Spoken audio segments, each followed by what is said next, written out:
June 28th, 1969. We all know that date. It was the Stonewall riots. Queer trans women of colour Sylvia Rivera and Marsha P. Johnson had decided that enough was enough, and they kicked off the LGBT liberation movement. 3.5 years later, back in London, the Mother Black Cap was making a reputation for itself with its queer clientele. Over the coming years, as the liberation of our community progressed and it became possible to be out, the Black Cap became the Palladium of Drag and the centre of London's queer cultural scene, with the likes of Mrs Shufflewick and Hinge and Bracket not only getting their first break there, but also performing there regularly throughout their illustrious careers. Back on the other side of the Atlantic, in 1973, the evening of June 24th, some people were gathered together in prayer and contemplation. The church they were in was not usually a church at all, but a gay bar, and these people were among the congregation of one of the first churches of the denomination that is now my spiritual home, the Metropolitan Community Churches. After the service, they hung around a bit to chat and listen to the musicians among them show off a bit. And at 7:56 p.m, the doorbell rang.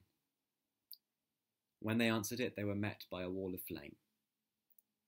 MCC Assistant Pastor George Mitchell, was among those who managed to escape, but he returned to try and rescue his boyfriend, Louis Broussard.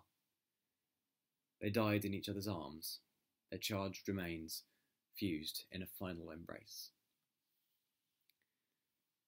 28 people died at the scene, 1 died en route to hospital. 18 of them suffered injuries, and 3 of those injured persons subsequently died of their injuries. That makes 32 human lives lost.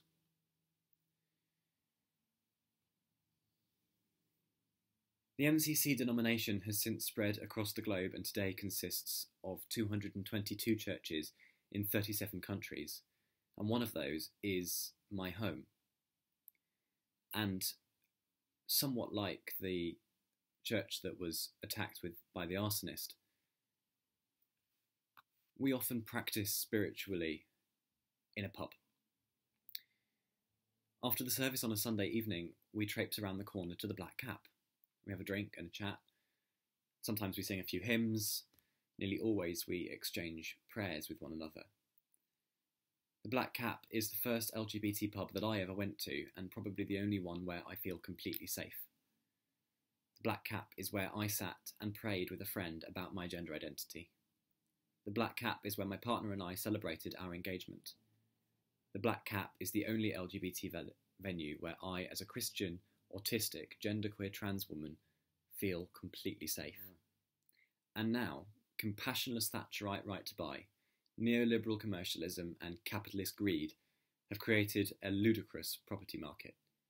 And so this bastion of queer culture, of genuine queer solidarity and of community has closed. We were told once before that it was closing and it didn't. I'd like the present owners to consider why that was. Could it be that closing the Black Cap is a bad idea? Maybe it is less profitable now than it would be as, say, a hotel. But there are other things to consider. If the building were listed, you would not be legally allowed to change certain aspects of it. Well, I'm saying by all means, if you're going to ruin the beautiful exterior, go ahead. Better still, you could even consider improving the accessibility. But the place is listed. Not on some document in the Department of Heritage or whatever, but on my heart, and on the hearts of hundreds of queer people who found their safe place there. So no, you may not close the Black Cap. It is a grade 0 listed venue and must remain within the control of the marginalised community whose culture has endowed it with the value that you now wish to exploit.